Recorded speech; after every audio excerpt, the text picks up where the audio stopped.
Okay, good evening, everyone. As a part of MINA, I'm Ambika Gibran, and I have with me today Dr. Kisla Rakesh, who is an MD in psychiatry. And we're going to be talking about two very important topics today and emotions more specifically that a lot of us are feeling. One is grief, which of course is personal as well as extended grief that we are feeling as a society today. And the other is anxiety, more so about the third wave, which I think a lot of mothers are feeling given that the wave is probably going to harm children the most. So I'll begin today, Dr. Kisle, talking about grief, and I think what we are feeling today, looking at what's happening around us, is also a lot of helplessness along with that grief. And how do you think we can sort of channelize ourselves or deal with this a little more, a lot better than I think a lot of us are dealing with right now? There's a lot on social media. There's of course a lot in the newspapers. There are a lot of articles that everybody's reading, and whether you're on or off social media, I think it is something that we're seeing all around us in our communities. We know we've lost friends, we've lost parents of friends, everyone's lost someone directly or indirectly. And how can we process that a lot better as a society? See, you've already pointed out how to do it in your question, Ambika. Doing it alone right now, I don't think is possible, and I also don't think it's healthy because, like you said, one is very personal loss. Culturally, we are geared to deal with it. There are rituals, there are ways that you come together as people and you get through it. This is an overall grief of not even being able to help, the helplessness, and I will add another word to it. There is a lot of anger, and there is, of course, the sadness and the grief of not being able to help the world around you and your own loved ones. It's very easy to get lost in emotions. It's a very important word that you used, and we don't often think about it. We don't introspect of what we're feeling, and we just act. So here we need to channelize it constructively. Otherwise, we're going to come out a very changed nation, but not in a good way. It needs to be dealt with in a constructive manner. Alone is not the way to do it right now. I would strongly urge support groups. Now, as you said, social media has become such a strong tool right now, not just to reach out to each other and stay in touch and take care of each other, but also to ask for help. Where we get, sometimes you just can't find a bed, just can't find an oxygen cylinder, and then you lose a loved one. That is a very different kind of loss to the natural order of things. And even we are still learning how to deal with it. It's unprecedented. So for me to say कि ABCD करना है और आप ठीक हो जाएंगे would be very wrong and very premature right now. And support groups is one thing. Citizen action groups is my second suggestion, where people come together and make sure this never happens again. It's not going to bring your loved one back, but this I can say with almost near certainty that if you're not able to help the first person, the second person, but the third person, you're going to feel better. If you can make sure that nobody else goes through the pain and the helplessness that you did, you will feel better. It will mean something. Your loved one will not be forgotten, will not just be a statistic or a number. And you talk about these support groups and citizen groups, right? How can we form them? I know a lot of us are probably on Twitter, but there's a huge part of the society that's also not on any of these social medias, right? There are parents losing their children who are all by themselves. As a society, how do we come together to support people who around us has lost somebody, and there's no way for that person to probably vent what they are feeling right now, or even express what they are feeling right now. It doesn't necessarily probably have to be a vent also. Exactly. I mean, even just being heard or being acknowledged right now will go a long way in helping someone deal with their situation, whether it's loss, whether it's having heard no so many times and not being able to help someone, even if you don't know them. Right now, we're feeling the grief of strangers, which is something I don't think most of us have been used to as young, selfish, savvy people. So here, community comes in, and which is very important. Like you said, everybody doesn't have access to social media. You and I are the lucky ones. Society at the grassroots, if we can just check in on our neighbors can check in on their relatives, the relatives go back to the villages, and the villages can help each other, just look in on each other. That is where grassroots community is built, and we have to build up on that.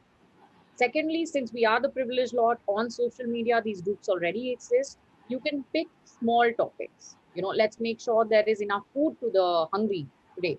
That's one topic, one actionable agenda that you can set. and then like-minded people can come together to do that. So I think that will go a long way, rather than just biting off more than you can chew and then getting sidetracked and then feeling disappointed again कि हम तो ये भी नहीं कर पा रहे हैं, and getting even more helpless and withdrawing back into your shell. If it helps you process, breaking things or shouting or crying, all emotions are valid as long as they're not harming you or somebody else in the long term. That is the basis of how you deal with any new thing. Also, helplessness is something we're feeling which is very new, right? I think being among the privileged lot, I think we've probably never felt so much helplessness. We've always gotten our way around. And I think even doctors at this point are feeling very helpless that they're not able to support. How are even doctors dealing with it? And then how do we deal with it? Because you have a lot more knowledge than probably we do. We just have knowledge on what to do, right? But we also are feeling helpless because if you don't have the resources to do those things, you're going to be stuck feeling completely useless.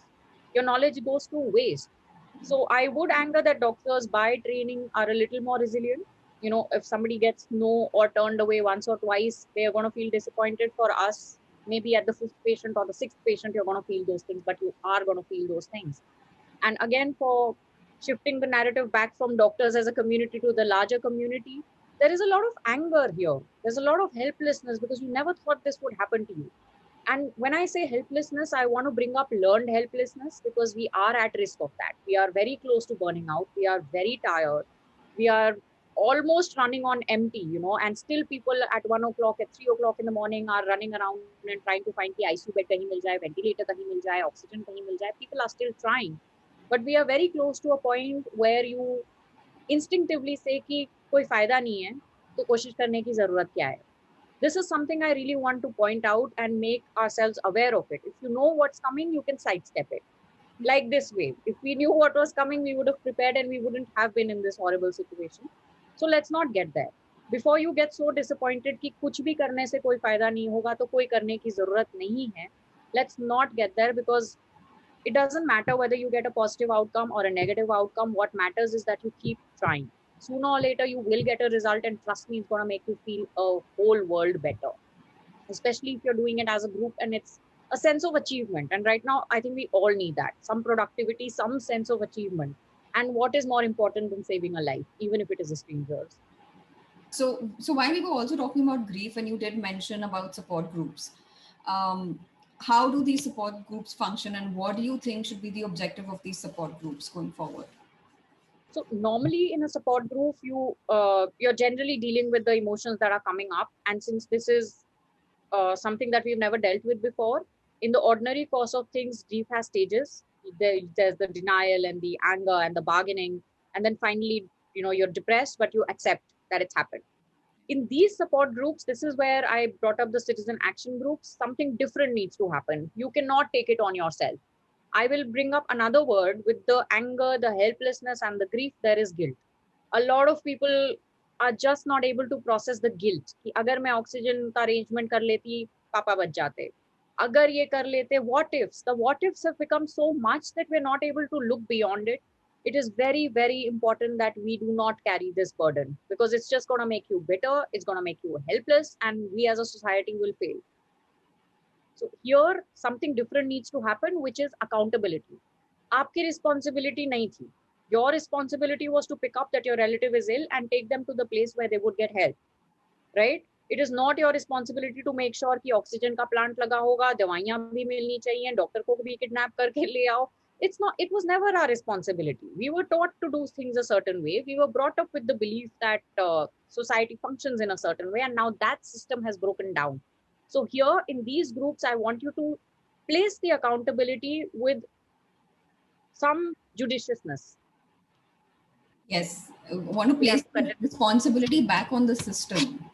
We have to place the accountability back where it belongs so that the weight of guilt that we as individuals are carrying is lessened. And you shift that guilt into accountability back into the systems that you need functioning so that this never happens again. No future generation should have to go through this. No parent should have to lose a child.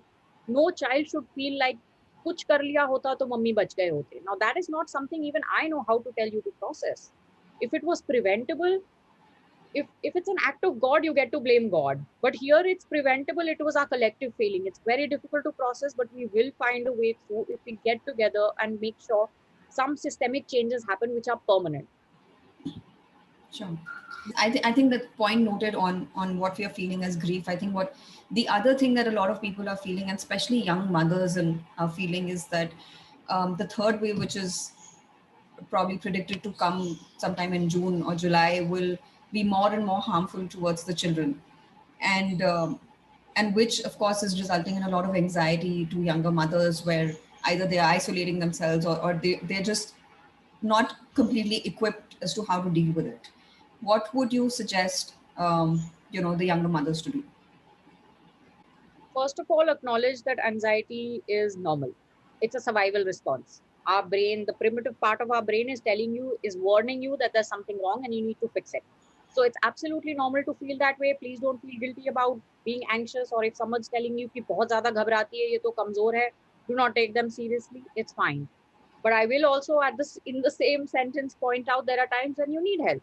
If it's affecting your daily activities, you are not able to take care of yourself, your children, your family, if you're not sleeping properly for more than 2-3 days at a stretch, if you're so distressed that you're isolating yourself and withdrawing, that is unhealthy. You please reach out to a professional at the right time. Lastly, again, young mothers talking to each other will relieve your anxiety. What are they doing that you're not doing? If you're taking all the precautions, really there's nothing you can do. Things that are out of your control are going to be out of your control. Trying to bring them into our control increases the anxiety.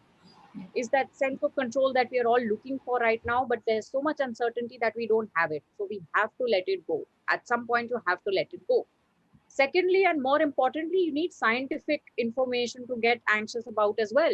Like you said, the third wave is predicted, but we don't know when it's coming, how badly it's coming. What we can do is prepare.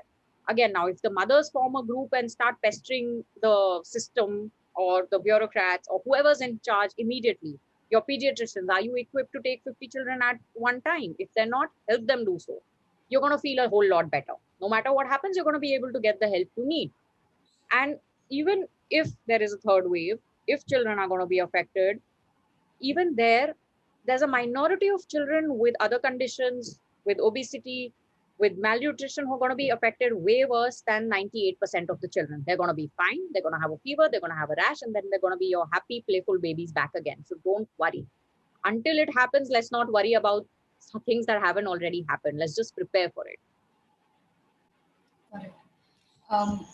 I think the last question is really around vaccination. There are a lot of questions around vaccination. What would your suggestion as a doctor be to everyone? Get it. Doesn't matter which one you're getting. Doesn't matter when you're getting it. Just get it. So the best thing you can do right now to help yourself and your country, one is stay at home. Second, the only reason you're going out is to get vaccinated. For the ones who have, the luxury to be able to stay at home. Great. Thank you so much for your time, Dr. Kislai. This was super helpful.